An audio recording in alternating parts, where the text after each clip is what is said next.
जय हिंद दोस्तों, आपका स्वागत है आपके अपने यूट्यूब चैनल ड्रीम एसएससी पर। एक बार फिर से आपके लिए लेकर आ चुके हैं मोस्ट इंपॉर्टेंट क्वेश्चंस जो कि एसएससी जीडी 2024 के लिए आपके लिए बहुत इंपॉर्टेंट होने वाले हैं। अतः इन सभी प्रश्नों को आप अच्छे से देखिए। अगर आप चैनल पर नए हैं तो चैनल को सब्सक्राइब कर लीजिए और वीडियो को लाइक कर दीजिए। हमारा जो आज का पहला प्रश्न है दिया गया है, भारत की पहली पंचवर्षीय योजना में शुरू की गई थी। यानी भारत में पहली जो पंचवर्षीय योजना थी यह कब शुरू की गई थी? 1961 में, या फिर 1901 में, या फिर 1951 में, या फिर 1971 में। देखिए, जो भारत में पहली पंचवर्षीय योजना की शुरुआत हुई थी वो हुई थी 1951 में। तो बताएंगे कब हुई थी? तो बताएंगे 1951 में। 1951 आपका बिल्कुल राइट आंसर हो जाएगा। चलते हैं अगले प्रश्न की ओर। हमारा दूसरा प्रश्न दिया गया है, महात्मा गांधी राष्ट्रीय ग्रामीण रोजगार गारंटी अधिनियम किस वर्ष में पारित किया गया था? यानी महात्मा गांधी राष्ट्रीय ग्रामीण रोजगार गारंटी अधिनियम कब पारित हुआ था? 1993 में, या फिर 1995 में, या फिर 2005 में, या फिर 2000 में। तो जो महात्मा गांधी रोजगार गारंटी अधिनियम है वो 2005 में पारित हुआ। कब पारित हुआ? तो बताएंगे 2005 में पारित हुआ। 2005 आपका बिल्कुल राइट आंसर हो जाएगा। चलते हैं अगले प्रश्न की ओर। हमारा अगला प्रश्न दिया गया है, राज्यपाल के बारे में निम्नलिखित में से कौन सा कथन सही नहीं है? पहला दिया गया है, वह मुख्यमंत्री और अन्य मंत्रियों की नियुक्ति करता है। दूसरा दिया गया है, उसके पास किसी व्यक्ति के मृत्यु दंड को क्षमा प्रदान करने का प्राविलंबन करने या माफ़ करने की शक्ति होती है। तीसरा दिया गया है, राज्य की कार्यपालिका शक्ति राज्यपाल में निहित होती है। चौथा दिया गया है, वह कुछ परिस्थितियों में अध्यादेश जारी कर सकता है। तो इनमें से देखिए, इसमें से जो राइट आंसर हो जाएगा वो क्या हो जाएगा? उसके पास किसी व्यक्ति को मृत्युदंड या क्षमा प्रदान करने की प्रावलंबन करने या माफ़ करने की शक्ति होती है। यह आपका बिल्कुल राइट आंसर हो जाएगा, क्योंकि आपको क्या बताना था, जो कथन जो सही नहीं है तो यह आपका सही नहीं है। जो क्षमादान की शक्ति होती है वो किसके पास होती है? तो वो होती है आपके राष्ट्रपति के पास। किसके पास? तो बताएंगे राष्ट्रपति के पास होती है क्षमादान की शक्ति। चलते हैं अगले प्रश्न की ओर। हमारा अगला प्रश्न यहाँ पर दिया गया है, तिरुवतिरकली त्यौहार मुख्यतः निम्न में से किस राज्य में मनाया जाता है? यानी तिरुवतिरकली जो त्यौहार है वह किस राज्य में मनाया जाता है? असम में मनाया जाता है, या फिर केरल में मनाया जाता है, या फिर पंजाब में मनाया जाता है, या फिर ओडिशा में मनाया जाता है? तो देखिए, जो आपका कौन सा त्यौहार है तिरुवतिरकली वो मनाया जाता है केरल में मनाया जाता है। तो बताएंगे केरल में मनाया जाता है, यानी केरल आपका बिल्कुल राइट आंसर यहाँ पर हो जाएगा। चलते हैं अगले प्रश्न की ओर चलते हैं। हमारा अगला प्रश्न दिया गया है, अयोध्या का प्राचीन नाम इनमें से क्या था? यानी अयोध्या का पहले का नाम, पुराना नाम क्या था? अवध था, फिरोजाबाद था, फैज़ाबाद था, या फिर दशरथपुरम था? देखो, अयोध्या का जो इससे पहले नाम था उसका नाम था फैज़ाबाद। क्या नाम था? तो बताएंगे फैज़ाबाद नाम था आपका। फैज़ाबाद बिल्कुल राइट आंसर हो जाएगा। चलते हैं अगले प्रश्न की ओर। हमारा अगला प्रश्न यहाँ पर दिया गया है, फीफा अंडर 20 विश्व कप 2023 फुटबॉल खिताब किस टीम ने जीता था? यानी जो फीफा अंडर 20 विश्व कप हुआ था 2023 में फुटबॉल का, उसका खिताब किसने जीता था? किस टीम ने जीता था? उरुग्वे की टीम ने, या फिर इटली की टीम ने, या फिर भारत की टीम ने, या फिर ब्राज़ील की टीम ने? तो आप बताएंगे जो अंडर 20 2023 था उसको जीता था फुटबॉल की खिताब उरुग्वे ने जीता था। किसने जीता था? तो बताएंगे उरुग्वे ने जीता था। उरुग्वे आपका बिल्कुल यहाँ पर राइट आंसर हो जाएगा। चलते हैं अगले प्रश्न की ओर। हमारा अगला प्रश्न यहाँ पर दिया गया है, निम्नलिखित में से कौन सा त्यौहार अगस्त सितंबर में फसल की कटाई के मौसम को मनाता है? कौन सा त्यौहार है जो मनाता है? ठीक है, तो आप बताएंगे कब? बैसाखी में, या फिर लोहड़ी में, या फिर मकर संक्रांति में, या फिर ओणम? बताएंगे कौन सा त्यौहार है जो मनाया जाता है। ठीक है, तो इसमें से आपका जो राइट आंसर वो हो जाएगा, वो क्या हो जाएगा? ओणम मनाया जाता है। ओणम कब मनाया जाता है? तो बताएंगे ओणम मनाया जाता है हमारा अगस्त से सितंबर में, जब फसल की कटाई होती है तब कौन सा मनाया जाता है? ओणम मनाया जाता है। ओणम आपका बिल्कुल राइट आंसर यहाँ पर हो जाएगा। चलते हैं अगले प्रश्न की ओर। हमारा अगला प्रश्न यहाँ पर दिया गया है, को प्रकृति की एक कार्यात्मक इकाई के रूप में देखा जा सकता है जहां जीवित जीव आपस में आसपास के भौतिक वातावरण के साथ भी अंतःक्रिया करते हैं। कहाँ पर? ब्रह्मांड कहा जाता है उसे, या फिर कौन सी है? पारिस्थितिकी तंत्र को, या फिर झुंड को, या फिर परिवार को? तो इसमें से राइट आंसर क्या हो जाएगा? राइट आंसर हो जाएगा आपका पारिस्थितिकी तंत्र। यानी जो पारिस्थितिकी तंत्र है उसको प्रकृति की एक कार्यात्मक इकाई के रूप में देखा जा सकता है। ठीक है, चलते हैं अगले प्रश्न की ओर। हमारा अगला प्रश्न यहाँ पर दिया गया है, कांग्रेस और मुस्लिम लीग ने लखनऊ समझौता किस वर्ष में किया था।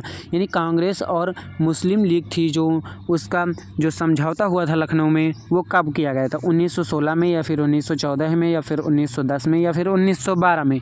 तो इसका जो समझौता हुआ था लखनऊ समझौता वो कब हुआ था, तो बताएंगे 1916 में हुआ था। 1916 है आपका बिल्कुल राइट आंसर हो जाएगा। जो मुस्लिम लीग का गठन कब हुआ था अगर ये पूछा जाए तो मुस्लिम लीग का गठन 1906 ईस्वी में हुआ था। ये इंपॉर्टेंट है। एक प्रश्न ये भी पूछा जाता है कि बंगाल विभाजन कब हुआ था, तो बंगाल विभाजन आपका 1905 में हुआ था। यह भी आपका इंपॉर्टेंट प्रश्न बन सकता है। चलते हैं अगले प्रश्न की ओर। हमारा अगला प्रश्न यहाँ पर दिया गया है, हरित क्रांति मुख्य रूप से पर निर्भर करती है, यानी हरित क्रांति मुख्य रूप से किस पर निर्भर करती है, हाई यील्ड वैरायटी प्रोग्राम पर या फिर प्राकृतिक वनस्पति पर या फिर वर्षा जल संचयन पर या फिर प्राकृतिक उर्वरकों के उपयोग पर। तो जो आपका हरित क्रांति होती है वो आपकी हाई यील्ड वैरायटी प्रोग्राम पर निर्भर करती है। किस पर निर्भर करती है, तो बताएंगे हाई यील्ड वैरायटी प्रोग्राम पर निर्भर करती है। चलते हैं अगले प्रश्न की ओर। हमारा अगला प्रश्न यहाँ पर दिया गया है, किस भारतीय प्रधानमंत्री के कार्यकाल में भारतीय संविधान में मौलिक कर्तव्यों को शामिल किया गया है। यानी कौन सा, जो आप बताएंगे कौन से प्रधानमंत्री थे जिनके कार्यकाल में भारतीय संविधान में मौलिक कर्तव्य जो की हैं, कौन है मौलिक कर्तव्य हैं, इनको शामिल किया गया था। मनमोहन सिंह के कार्यकाल में या फिर राजीव गांधी के कार्यकाल में या फिर जवाहरलाल नेहरू के कार्यकाल में या फिर इंदिरा गांधी के कार्यकाल में। तो ये बताएंगे किसके कार्यकाल में, तो बताएंगे इंदिरा गांधी के कार्यकाल में। किसके कार्यकाल में, इंदिरा गांधी के कार्यकाल में, यानी इंदिरा गांधी आपका बिल्कुल राइट आंसर यहाँ पर हो जाएगा। चलते हैं अगले प्रश्न की ओर। हमारा अगला प्रश्न यहाँ पर दिया गया है, मेगस्थनीज के अनुसार चंद्रगुप्त के रक्षक शाही जुलूसों के दौरान सोने और चांदी से सजाए गए सवारी करते थे। यानी किसकी सवारी करते थे, घोड़ों की सवारी करते थे या फिर हाथियों की सवारी करते थे या फिर बैलों की सवारी करते थे या फिर एक सिंगे की सवारी करते थे। तो ये किसकी सवारी करते थे, तो बताएंगे आपके हाथियों की सवारी करते थे। यानी हाथी आपका बिल्कुल यहाँ पर राइट आंसर हो जाएगा। चलते हैं अगले प्रश्न की ओर। हमारा अगला प्रश्न यहाँ पर दिया गया है, अयोध्या किस नदी के किनारे बसी है। यानी अयोध्या है जो वो किस नदी के किनारे पर बसी है, सरयू नदी के किनारे या फिर गंगा नदी के किनारे या फिर सोन नदी के किनारे या फिर सरस्वती नदी के किनारे। तो यह जो अयोध्या है वह किस नदी के किनारे, तो बताएंगे सरयू नदी के किनारे बसी है। सरयू नदी आपका बिल्कुल यहाँ पर राइट आंसर हो जाएगा। चलते हैं अगले प्रश्न की ओर। हमारा अगला प्रश्न यहाँ पर दिया गया है, BCCI का पूर्ण रूप क्या है। यानी BCCI का पूर्ण रूप आपको बताना है कि क्या होता है, board of control for cricket in India या फिर board of control cycling in India या फिर बेसिक क्रिकेट कंट्रोल बोर्ड या फिर बोर्ड ऑफ क्रिकेट कंट्रोल। इनमें से कौन सा राइट आंसर हो जाएगा, तो आपका इनमें से जो राइट आंसर हो जाएगा वो क्या हो जाएगा, board of control for cricket in India.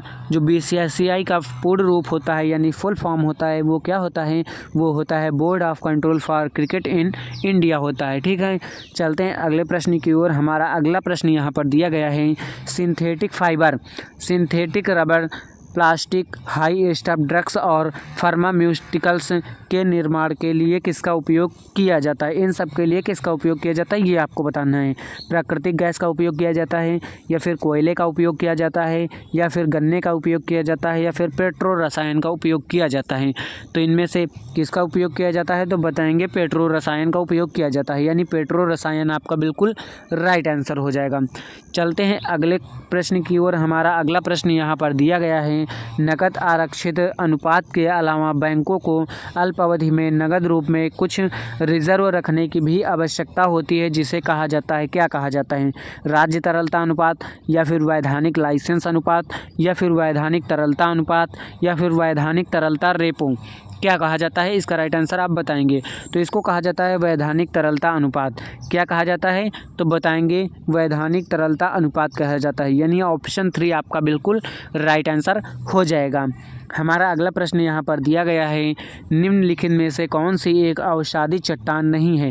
यानी कौन सी एक अवसादी चट्टान नहीं है ये आपको बताना है।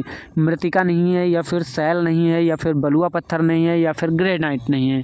तो जो हमारा अवसादी चट्टानें होती हैं वह मृतिका भी होती है, सैल भी होती है, बलुआ पत्थर भी होती है। क्या नहीं होती है, तो बताएंगे ग्रेनाइट नहीं होती है। क्या नहीं होती है, तो बताएंगे ग्रेनाइट नहीं होती, यानी ऑप्शन 4 आपका बिल्कुल राइट आंसर यहाँ पर हो जाएगा। चलते हैं अगले प्रश्न की ओर। हमारा अगला प्रश्न यहाँ पर दिया गया है, पवनों का देश कहे जाने वाले देश की पहचान करें। यानी पवनों का देश किस देश को कहा जाता है ये आपको बताना है। जर्मनी को कहा जाता है, या फिर पोलैंड को कहा जाता है, या फिर चेक गणराज्य को कहा जाता है, या फिर डेनमार्क को कहा जाता है। जो पवनों का देश कहा जाता है वो किसको कहा जाता है, तो बताएंगे डेनमार्क को कहा जाता है। डेनमार्क आपका बिल्कुल राइट आंसर हो जाएगा। पवनों का देश किसे कहा जाता है, तो बताएंगे डेनमार्क को कहा जाता है, यानी ऑप्शन 4 आपका बिल्कुल राइट आंसर हो जाएगा। चलते हैं अगले प्रश्न की ओर। हमारा अगला प्रश्न यहाँ पर दिया गया है, कालबेलिया किस भारतीय राज्य का प्रसिद्ध लोक नृत्य है।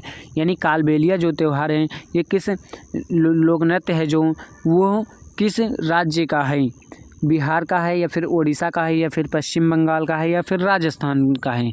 तो बताएंगे जो कालबेलिया है वो राजस्थान का है, यानी राजस्थान आपका बिल्कुल राइट आंसर यहाँ पर हो जाएगा।